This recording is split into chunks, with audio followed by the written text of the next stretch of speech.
Hello बच्चों, let's read this question and the question says that a unique quadrilateral cannot be constructed if. Now let's see the options. Option A, four sides and a diagonal are given. Option B, three sides and two included angles are given. Option C, two adjacent sides and three angles are given. And option D, four sides are given. तो आइए अब इस question को यहाँ पर हम solve कर लेते हैं। इस क्वेश्चन में कहा गया है कि हमें बताना है कि किस कंडीशन में हम एक यूनिक क्वाड्रिलेटरल कंस्ट्रक्ट नहीं कर सकते हैं। तो यहाँ पर हम की कॉन्सेप्ट यूज करेंगे दैट टू कंस्ट्रक्ट। तो अगर हमें कंस्ट्रक्ट करना हो एक क्वाड्रिलेटरल यूनिकली, टू कंस्ट्रक्ट अ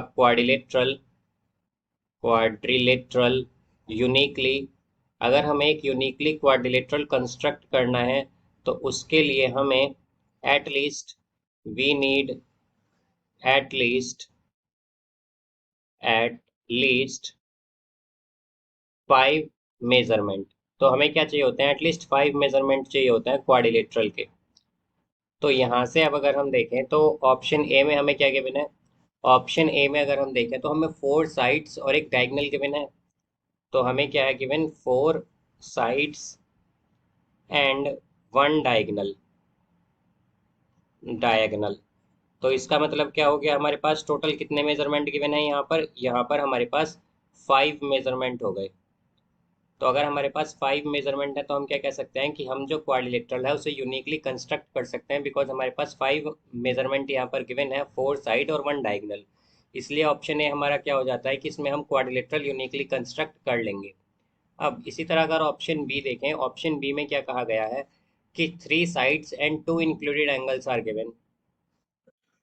तो इसमें हमारे पास क्या है? थ्री साइड्स हैं एंड टू इंक्लूडेड एंगल्स हैं, इंक्लूडेड एंगल्स। तो यहाँ पर भी हमारे पास टोटल कितने मेजरमेंट हो गए? हमारे पास टोटल 5 मेजरमेंट हो गए यहाँ पर। और हम जानते हैं कि हमें अगर एक क्वाड्रिलेटरल कंस्ट्रक्ट करना है तो हमें मिनिमम 5 मेजरमेंट जो है क्वाड्रिलेटरल के चाहिए होते हैं, तभी हम एक क्वाड्रिलेटरल कंस्ट्रक्ट कर पाएंगे। तो यहाँ से हम देख सकते हैं कि इस तरह से हमारे पास क्या होगा।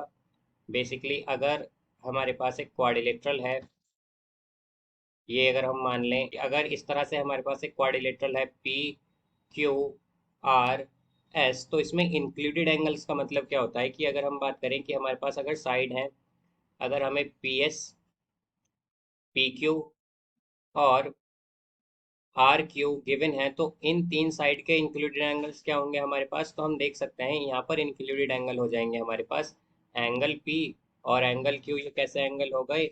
इंक्लूडेड एंगल्स, यानी कि ये वाला एंगल और ये वाला एंगल, बिकॉज ये इन दोनों, ये जो तीन साइड है हमारे पास इनके बीच में आ रहे हैं, इसलिए ये क्या है? इंक्लूडेड एंगल्स है। तो इसलिए अब देख सकते हैं हम कि हमारे पास थ्री साइड और टू इंक्लूडेड एंगल्स हैं, इसलिए हमारे पास टोटल 5 मेजरमेंट हो गए यहाँ पर। और अगर 5 मेजरमेंट होते हैं तो हम क्वाड्रिलेटरल यूनिकली कंस्ट्रक्ट कर सकते हैं। इसलिए ऑप्शन बी में भी हम यहाँ पर क्या करेंगे? क्वाड्रिलेटरल कंस्ट्रक्ट कर लेंगे। अब ऑप्शन सी अगर हम देखें तो ऑप्शन सी में कहा गया है कि two adjacent side and three angles. तो इसमें क्या है? टू साइड्स हैं एंड थ्री एंगल्स है। तो टोटल कितने हो गए हमारे पास मेजरमेंट यहाँ पर? यहाँ पर भी हमारे पास 5 मेजरमेंट हो गए।